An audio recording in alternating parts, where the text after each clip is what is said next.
Водство на Ѓорги Иванов од 7500 гласови повеќе од Стево Пендаровски во Велес. Според неофицијалните резултати на Државната изборна комисија, Иванов во Велес освоил 17176 или 59,28% од купниот број на излезени гласачи, додека за Пендаровски гласале 10258 велешани, што представува 24,23% од гласачите.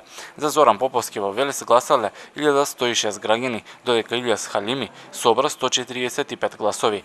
Државната изборна комисија информира и дека во општина Велес се регистрирани вкупно 693 неважечки ливчиња.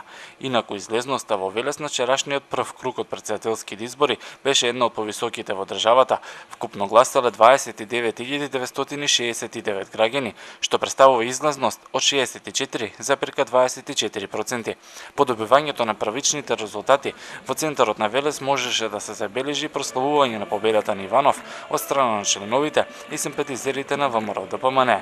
И тие пред целосните податоци од ДИК излегува со информации за убедливо водство на Иванов во Велес. Инаку, на државно ниво, според процесирани 99,72% од избирачките места во Македонија вчера на гласање излегле вкупно 868.193 граѓани, што представува излезност од 48,86%. Овде резултатите покажуваат дека Ѓорги Иванов освоил 448.304 гласови наспрема освоените 326.069 гласа на Стево Пендаровски. Со ова, Иванов и Пендаровски ја продолжуваат трката за претседател во вториот изборен круг, закажан за 27 април на денот на предвремените парламентарни избори.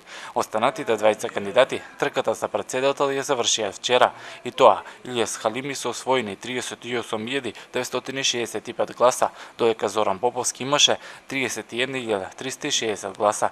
На државно ниво регистрирани се вкупно 23.651 неважечко ливче.